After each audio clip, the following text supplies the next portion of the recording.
Even though I'm sponsored by Wilson, I can tell you the Wilson Clash is a fail. Wilson Clash.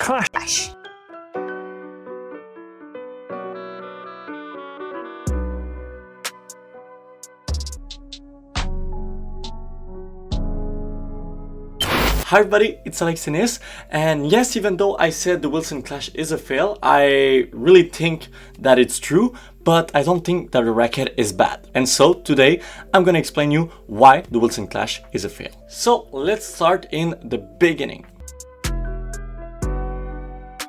So let's start with the version 1. Wilson announced that they would release a racket that was meant for us. When I'm talking about us, it's us recreational tennis player. They saw that, the demand for a comfortable racket that was fun to play with was really high, but that no one was actually fulfilling it. And so they came out with the idea to create a racket that would be highly comfortable due to the way that it's built, with the carbon, how it's shaped. And so that's where you have the first version of the Wilson Clash. I have to say, even though I told you that the Wilson Clash is a fail, the marketing behind the Clash version 1 was really good. They had a great video with some well-known tennis player talking about how good this racket was, but actually no one endorsed it. And is this a problem? No, not at all, because it's all part of Wilson marketing. They decided that the Wilson Clash was not a racket for pro player, and so that's why no pro player was endorsing the Wilson Clash, because it's your racket. And even though this idea might sound crazy, it actually worked. This success can be explained by one thing: curiosity. People were curious to try this new racket that everybody was telling that was so different. And so when you were trying the Clash version 1, no matter what model could be, like the 98, the 100, the 100 Tour, the 108, whatever, you were surprised by the feel. And so because a lot of people are buying after the first hit, a lot of people were surprised and they tried to stick with the Clash for a longer time. And so it resulted in some high sales of the Wilson Clash. But that's where the fail starts. How are you supposed to come back after you've created this racket? And we've seen it in other video, but when a brand creates a really popular racket, it's hard to come back with a better one. We've seen it with the Yonex E-Zone, we've seen it with plenty other racket, and Wilson is no exception to it. And so they've realized that the racket needed a bit more stability.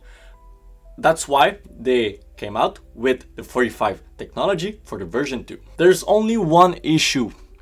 The problem is that the people that bought the Wilson Clash version 1 liked it because it was different. But now with the 45 technology, yes, the racket is more stable, but the problem is that it feels like a normal racket. And so what happened is that a lot of people that bought the version 1 tried the version 2, but were not really impressed by the feel because it was not as comfortable as the other version, and they decided to stick to the version 1. And there were no real new buyer of the Wilson Clash V2 because most of the people had tried the Clash V1 before, so there were not a lot of people just curious to try the version 2. They just, thought that the version 1 and the version 2 were the same, and because there were not a lot of hype about this version 2, not a lot of people were interested in trying the version 2. And so Wilson was in a weird situation where the Wilson Clash was really popular, now is not as popular because people want to stick to the version that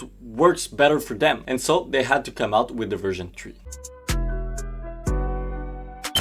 It might seem a bit weird, but with the version 3, Wilson tried to blend a bit the V1 and the V2. So coming back to the feel of the V1 with the stability of the version 2. But it's too late. The fail is there. And the reason is quite simple. Due to the version 2 not being a huge success, people are not really interested in trying new Clash. They feel like the best version of the Clash was the version 1. And so when you don't have any hype around your racket, it's pretty hard for you to sell those rackets. And I'm gonna be honest, and I know it's just like my personal opinion or what I view here in the Montreal area, but there's not a lot of people using the Clash V3. I still see a lot of V1, quite of some V2, but the V3 is completely gone. And that's pretty weird because the V3 released this year, so yeah, the hype is definitely not there. And so finally, why the Wilson Clash is a fail is basically because of its success of the V1. So because the V1 was so good, it was pretty hard for the Wilson Clash to remain as good for the version 2, 3, 4, 5, 6, 7, 8. And so what would be the solution? There's not many solutions. I would say that the first one has to wait a bit more time before releasing version 4. So let's say 4 years between the version 3 and the version 4, so that people have to buy a new racket because the other one is too weared out. The other solution would be to create a whole new other line and start from scratch again, but I don't think it would be the right fit.